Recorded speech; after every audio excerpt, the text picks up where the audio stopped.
bunch of food in the trash. Let's not have an economy that efficiently filters in money into productive parts of our economy. Our enemies probably love this stuff. All right, so now it's the defense of your vote, but in a different way, a more sacred way. You're always talking about this stuff. You're such a capitalist. So when you have to pay for things, you psychologically act differently. You're more selective. You support the products that are good. What are you ultimately doing? Your purchase is a vote for that company. When you decide that you're going to get Yoo-Hoo rather than Nesquik, that's a vote for Yoo-Hoo. That's a vote that says we want Yoo-Hoo to stay in business. They're the best chocolate milk. So your dollars every day are, in a way, a sacred way of voting each day for I support Alani energy drinks. I support Red Bull. No. It's all about Prime. What about Ghost? Hey, you can vote with your dollars however you want. You can support the firms that you want. And in doing so, this vote creates a pretty productive economy. And when you support Alani, it hurts Prime, and maybe Prime won't exist someday. Only the strong survive. We will get the best energy drink ever. And you can see they're always in competition. They're in competition for that vote, for that dollar that you have. And they're always adding new things, new labels, new flavors. That is competition. That is a free market. If there was an energy drink that was supported by the government, a government subsidy, it would never change. Doesn't have to. We're always going to get that free money. We can keep making the same terrible product. Doesn't have any labeling, just one flavor, pretty basic, pretty plain. Oh, that would never exist. You're silly. You're exaggerating things. Oh, it does exist. Energy drinks are competing against each other. You can see all these crazy different cans, all these crazy different flavors and ingredients, constantly competing to make them bigger and better. Well, there's a drink that's never getting bigger and better, never changes its label, and is heavily subsidized by the government. You guessed it, it's milk. School lunch milk. Who are they competing against? Nobody. The government subsidizes the milk farmers and the milk producers. They get the government contract, they get the subsidy, and they never change. Same milk, same labeling. Now imagine if milk was not subsidized and you went into the lunch line and you had to pick different milks and you had to pay for different milks. Those milk companies would compete for your money or your vote. They would change. You would see all kinds of crazy milk labeling. And we would have more flavors than strawberry, chocolate, and white. We would have orange milk. All right, enough of that. So a free market economy is an efficient economy. When you have to pay, you have to make wise decisions. You're making selections to pick which company to support. Good firms and bad firms, all those different products are constantly competing. You are the ultimate judge. You use your money wisely, and then the bad businesses die. We get an efficient economy. That happens in a free market, free of government intervention, no government subsidies. Very good, very thorough process. Now, again, remember the trade-off is that in a purely free market, there's going to be some people who don't have money and they're going to struggle. There's going to be some people who can't work and they're going to struggle. And so there are no solutions, there are only trade-offs. Are you willing to accept that? Some people are going to have terrible lives. Or do you say, well, we got to modify it? We got to find another solution. We got to give some free stuff. Oh, you're going to give some free stuff. There's going to be consequences to that action as well. So it's wasteful. It's not an efficient economy. It's not as productive as an economy. Now, some subsidies we probably need, but some subsidies we don't need. And the fewer subsidies that we have, the more money in your pocket, and then the money goes to the efficient part of the economy. So it's just finding that balance. But how can we live in a subsidized economy? You can actually use your vote to pay for the subsidies, but make those productive. We'll start with a little case example. Over in Asia, mosquito problems, malaria. The government decided, let's just give everybody free mosquito nets. This will solve the problem. Mosquito nets are cheap. Give them all free mosquito nets, problem solved. The problem wasn't solved. It was free. It affects you psychologically. You don't value it. People didn't value the nets. They actually used the nets to catch fish. They gave them the nets. They didn't use the nets. They used the nets to catch fish because they did not value the nets. It changed them psychologically. So then they decided, hey, what if we just make them pay a quarter? A quarter! Barely anything for this net. Knowing that when you have to pay, you then value the product. They stopped fishing and they started using the nets and malaria went down. Forcing people to pay, even if it is just a little, fights that psychological battle. People use things differently. They're less wasteful. It worked here. Can it work here? What about reduced lunch? Rather than give people a completely free lunch, make them pay a quarter. Make them pay a little bit of money. Skin in the game. Again, psychologically, it's not completely free.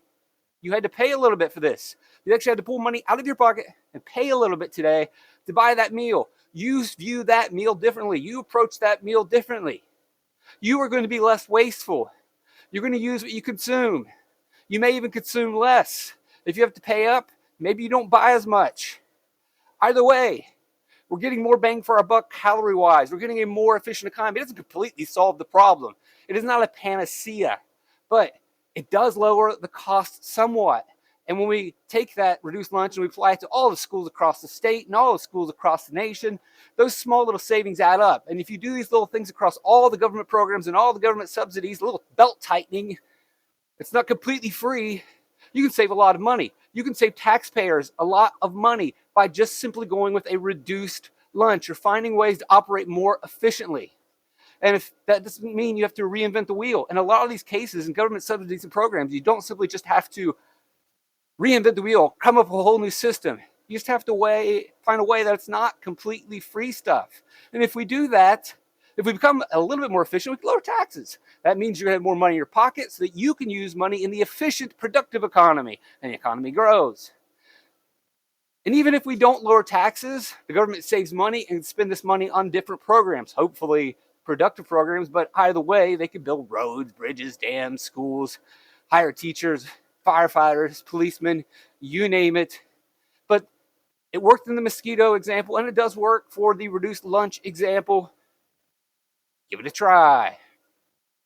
Let's go further with this idea and explain it with the healthcare, because that's another government subsidy. A lot of people vote to get a political party that will give them free healthcare. You don't want to pay at the doctor. It's expensive. I want to use my vote for universal healthcare. So let's boil this one down. And let's look at an example of, let's say you're sick. All right, should I go to the doctor? Well, it's going to cost you money. Well, rather than going to the doctor, you say, I'll just stay home, get some rest, take some medicine, I'll be fine. Again, if it were free, what would you do? But since you have to pay to visit the doctor, it affects you psychologically. You operate differently, you make different decisions. And it's not just an individual micro example. You can expand that to the macro level and say, well, if millions of people do this, it has huge effects. There's a huge difference on our healthcare system. If you have to pay a little bit, they're going to use the system a little less, and maybe that makes the system operate a little better. So if we look at an all-free society, no free society, and the all-free, where everyone gets free healthcare. You've used your vote for universal healthcare. Everybody gets it free. No one's got to pay. All right, cool, great, it's awesome. Well, you overconsume when it's free. You're going to go to the hospital more often than not, right? In this example, if it were free, let's go to the doctor. Do you really need to go to the doctor? Now I'll take that to thousands of millions of people. Everybody's going to the doctor. That's not a good situation. Some people need to stay home so we don't flood the doctor's office. But if it's free, you might as well go see the doctor. And everyone's going to operate that way. And even if everyone doesn't, many will. And that is going to overflood our healthcare system if you were to give everyone free healthcare. How would doctors and nurses operate if their rooms were filled? How would the healthcare benefits turn out? If doctors are overwhelmed, they can't give you the treatment that you necessarily need or deserve, and we could have more deaths if we gave everyone free. Now, this could be an exaggeration, but when we look at it psychologically, we can see this playing out. And you use that vote for that free stuff to be that winner, to create that inefficient economy. And not only is it inefficient, it could have ramifications on the healthcare system and our lives. And the politicians know this. And they keep playing the game. Vote for me, I'll give you the free stuff. And you keep playing this, even though you need to understand the consequences of your democracy and your vote. It's very important. Very important. That we use our votes wisely.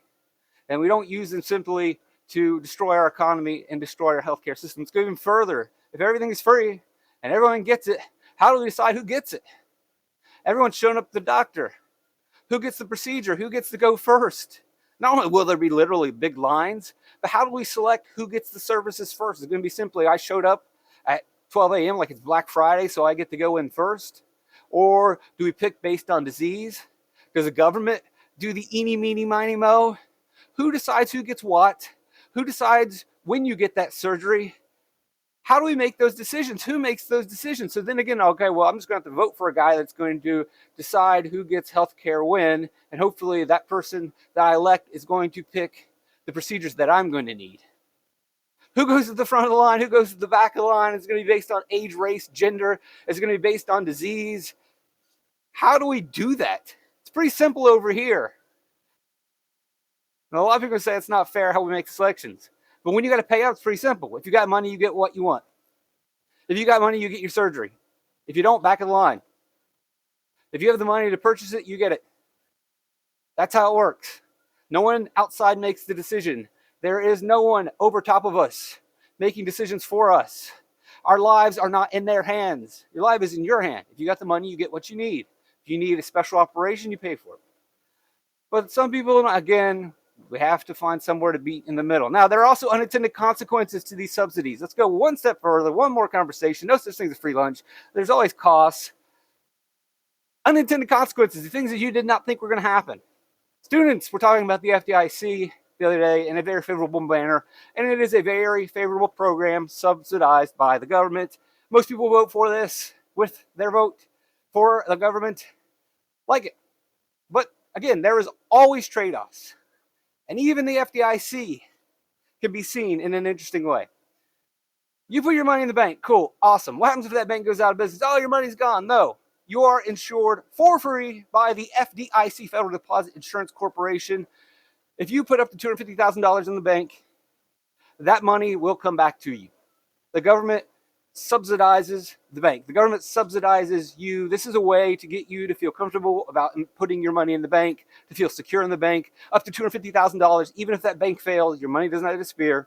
The FDIC will come out and cover you up to $250,000. It's insurance on your deposit. Makes you feel safe. Seems like a great program. Everybody wants to vote for that program. No problems with that program whatsoever.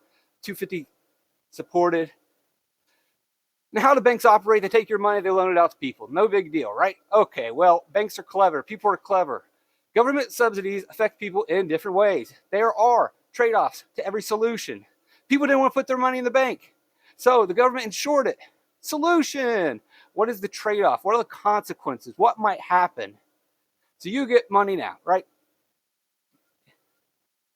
Well, bankers are clever. They know that every deposit is backed up to $250,000 that they're not on the hook for.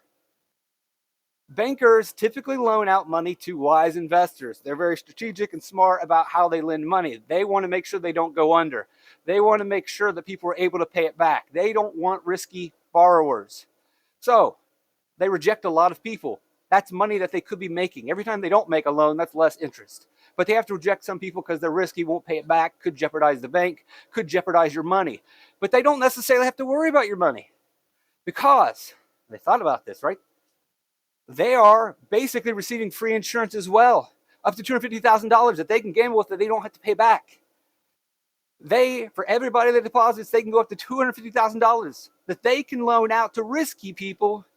And if those people don't pay it back and bad things happen, it's okay because the government's going to slide in and take care of you and your $250,000. So at the end of the day, what this freebie insurance has done is to not just affect your behavior, which is good. It makes you feel safe and you can put your money in the bank, but it also affects the behavior and habits of the banker.